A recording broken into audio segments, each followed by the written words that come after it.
Farmers today are facing rising costs, volatile markets, and extreme weather. The A Better Way to Farm podcast digs into strategies to help you take control of farm inputs and maximize profit so your farm can thrive for generations. Remember to take advantage of our free resources at abetterwaytofarm.com.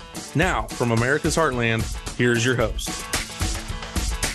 Welcome to today's episode. I'm excited to have you tune in. Rod here at A Better Way to Farm, where we increase yields and improve profits. Today, we're going to talk about nitrogen. And the fact of the matter is we get all kinds of questions, and there are no dumb questions. We just really enjoy talking to people, and guys are always looking, trying to find a better way to be more successful, to help get things done in a timely fashion, to be able to farm more acres, to be able to be more successful. And I get questions sometimes, and guys say, man, we'd like to try and apply some ammonium nitrate, or maybe we'd like to apply urea in the fall, or maybe we'd like to strip till in some 28 or 32, maybe with some thiazole. What's your opinion on that? And my opinion is it's just not a good idea. I understand the need for speed and the desire to get done, and that we want to go out here and hurry and get as much done as we can in the fall so things can go better in the spring. I truly appreciate that. However, I think we're not farming for speed. I think we're farming for profit.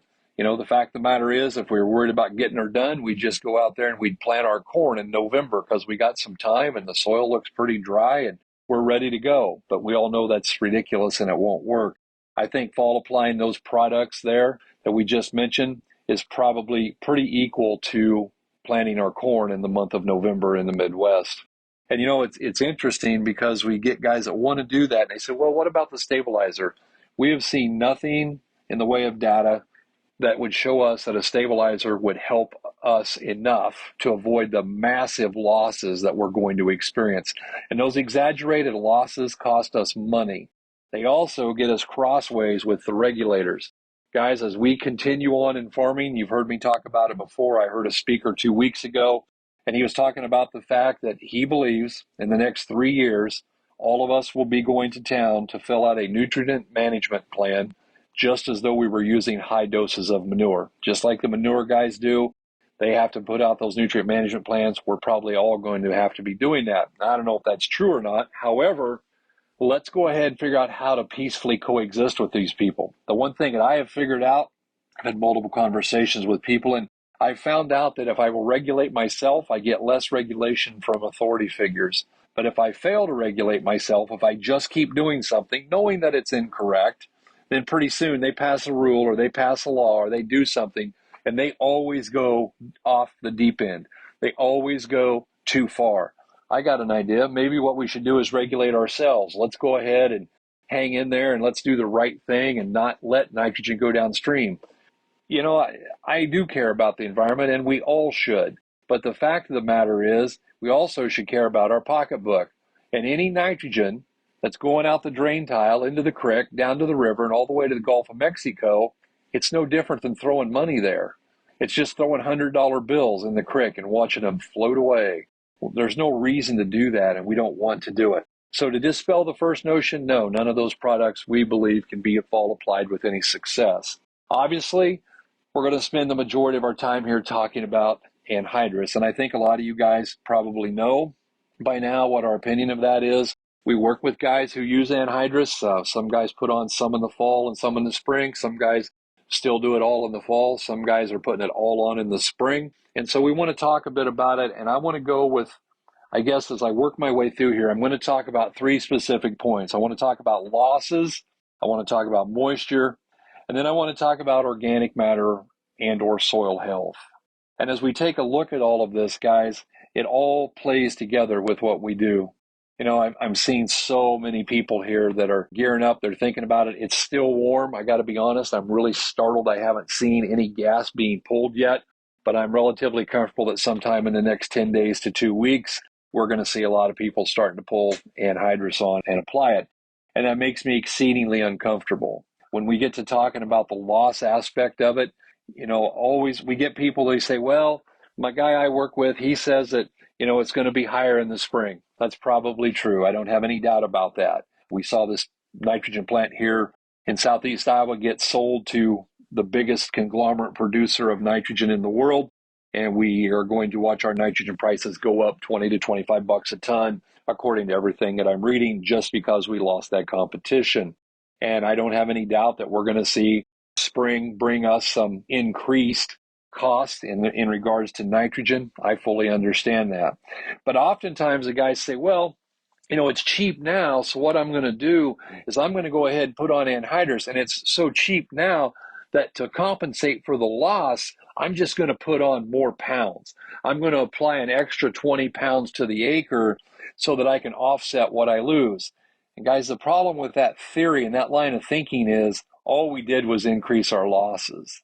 Nitrogen basically should be applied at a rate of about 10 pounds for each CEC point. What does that mean? That means if we're farming dirt with with a 15 CEC, with a CEC of 15, if we were to come in there and apply 180 pounds of nitrogen, basically 30 pounds of that is going to be repelled. There's just no place for it to park. There's no room at the end.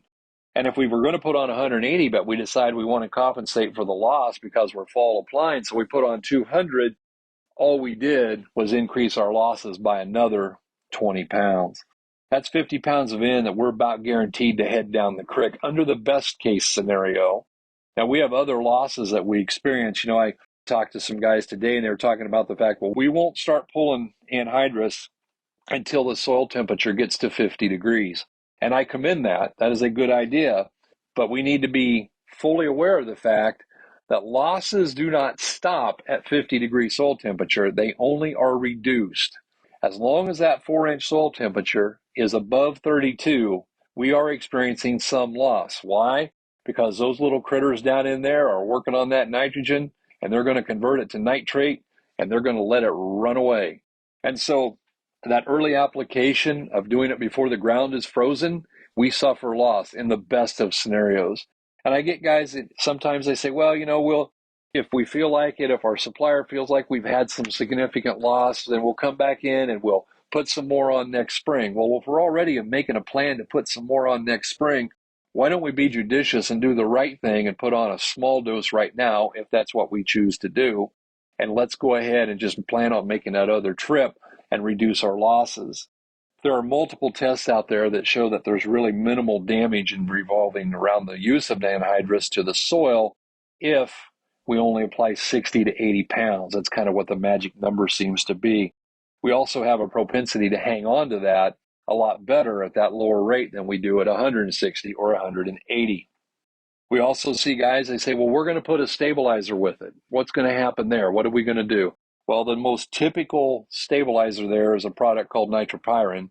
And nitropyrin, as I understand it, is an indiscriminate killer of bacteria. It's just a bactericide. So yes, it puts the nitrosomonas bugs to sleep. Actually, it kills them deader than a hammer. It is indiscriminate, though. It targets all bugs. It targets all of those little critters that are out there. And I get people saying, well, those all grow back. They'll grow back. And they do grow back. But are they growing back in the right ratios that's beneficial for us? Are we doing the right thing? On my desk pad here, I'm sitting at my desk looking down, and it says it is never wrong to do the right thing. And that's kind of where we're at with using this. Using a nitropyrin in there, yeah, it will cut our losses, but it has other long-term effects. The fact of the matter is, guys, that I just encourage people, if you're an anhydrous user, I encourage you, take an 80-acre field, take a 160-acre field, split it in half.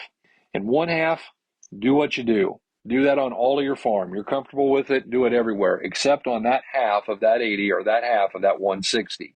Come back in, try it our way. Try coming in there in the spring with some 28 in a strip till, some 28 as a weed and feed, and then come back and hit it with your Y drops and see what you can do. It's interesting. I was talking to a friend of mine in Minnesota today, and one of his clients, he's one of our teammates, and one of his clients is growing 200 bushel corn on 70 pounds of nitrogen. That's a 0.35. A lot of people are trying to figure out how to grow corn. They're at 1.2 pounds of nitrogen for a bushel of corn, or maybe they got all the way down to 1.0. Maybe they're down to 0.8. But guys, this individual is growing 200 bushel corn on 0 0.35. In other words, about a third of a pound of nitrogen is getting him a bushel of corn. And there's some significant profit in that. And I don't know what the magic number is. I don't know if he'd have put on, what if he'd have put on another 30 pounds? Would he have got another 60 bushel? I don't know. That's why we have to continually run strips. That's why we have to continually experiment. We have to continually check. But here's what I do know. Putting on 0.35 pounds to get a bushel, as opposed to putting on 1.0 pounds to get a bushel, makes you a lot of money. There's a tremendous savings in there. And the fact of the matter is, guys, in today's environment, the number that matters the most is cost of production based on a per bushel cost. The only thing that we can sell corn by is the bushel.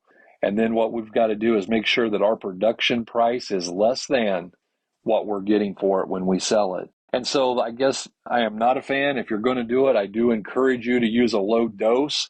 Let's talk about some of the other reasons I'm not super excited about it. I'm sitting here today, we've had a blessed growing season. And as I think back on it, it's like, man, we had great moisture. And we have had, this is the first year in probably 5 years that here where I live, we've had our average annual rainfall.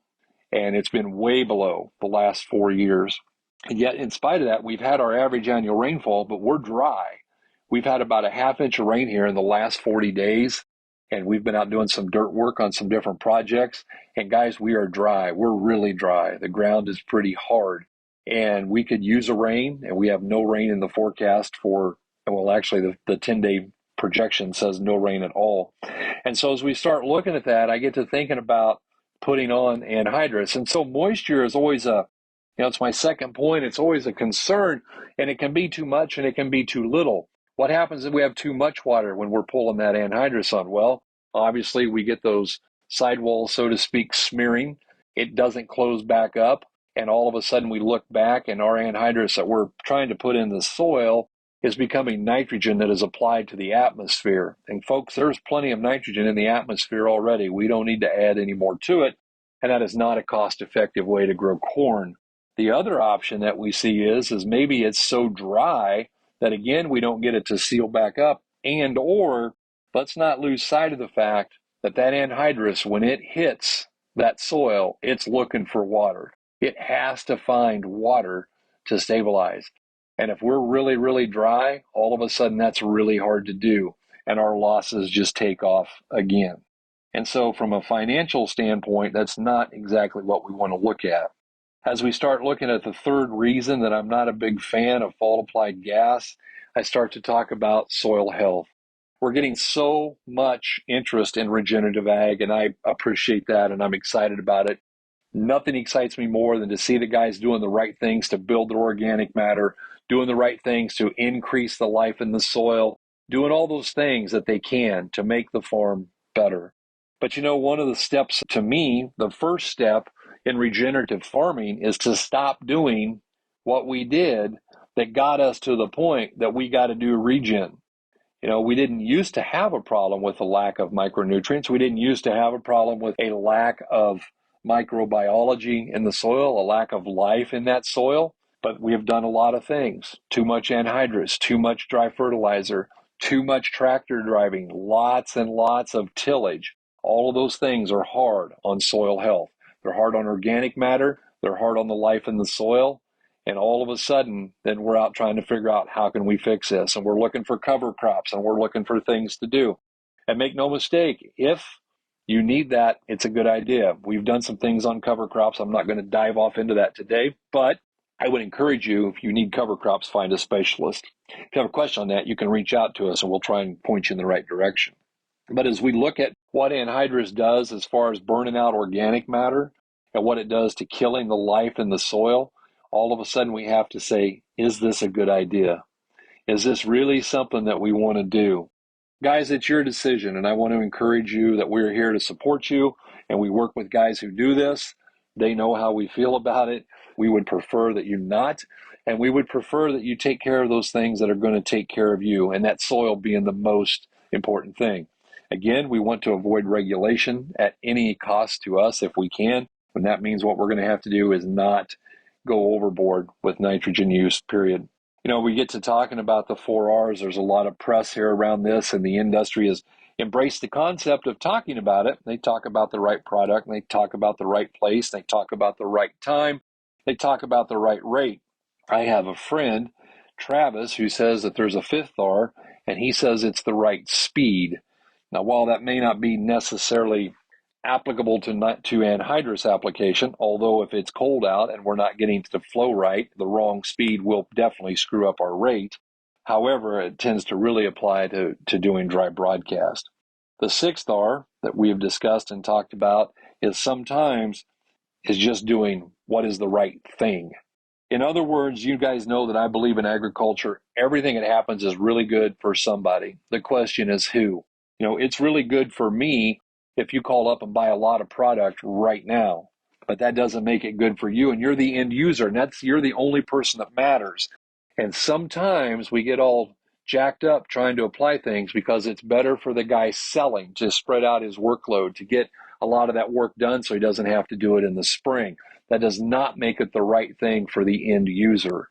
And we need to think through all of that, talking about what is right for the end user. To me, that's a very important R, is that we embrace that whole idea of what is right for you. And so we start looking at that. Guys, there's a lot of things around this, and it is a topic that gets really heated. People want to go to war over some different things, and this is one of them. And the fact of the matter is, guys, we are on your side. We want to have open conversations. We should be able to not necessarily agree, but still be agreeable. And I want to encourage you guys that I believe one of the most important assets that we have is that soil. I believe that it is the most important asset, and I believe that what we can do to raise organic matter and improve life in it is everything. And as we can start moving those organic matters up, we start hanging on to more water. You guys know the deal. Every time you raise your organic matter 1 point, you increase your ability of that soil to hold 20,000 gallons of water to the acre, or 3/4 of an inch. So a 2-point raise in organic matter, you're hanging on to an extra 1.5 inches of rain. You're also having more pore space in there. It lets the roots grow through easier, lets them come in contact with more soil. There are many reasons to do that. Guys, I appreciate your time on this. We've got a lot of things coming up. We're going to start our fundamentals of agronomy here very, very soon. We'll be doing one of those within the next about 50 days. And we would love to meet you there. And if you'd like to go and kick around some ideas and see what you can come up with to help you in 2025 make a little more money, we'd love to meet you there. Just reach out and let us know. We really appreciate you taking the time to listen to what we have to say. We're glad that we get to be a little bitty part of your life. For those of you that might be interested in talking to us, reach out. You can shoot us a message on the Facebook page or reach out to Karen, and she'll be happy to have someone from the team get a hold of you, and we'll sit down and discuss some ideas and see what we can come up with. Thank you, guys. I hope harvest is going really great. Hey, let me add this. I know there's a need for speed. Everybody's running wide open, but don't let your need for speed override your need for safety, guys. Let's go out here and do this right, because it's never wrong to do the right thing. I really do hope you guys are having a better day.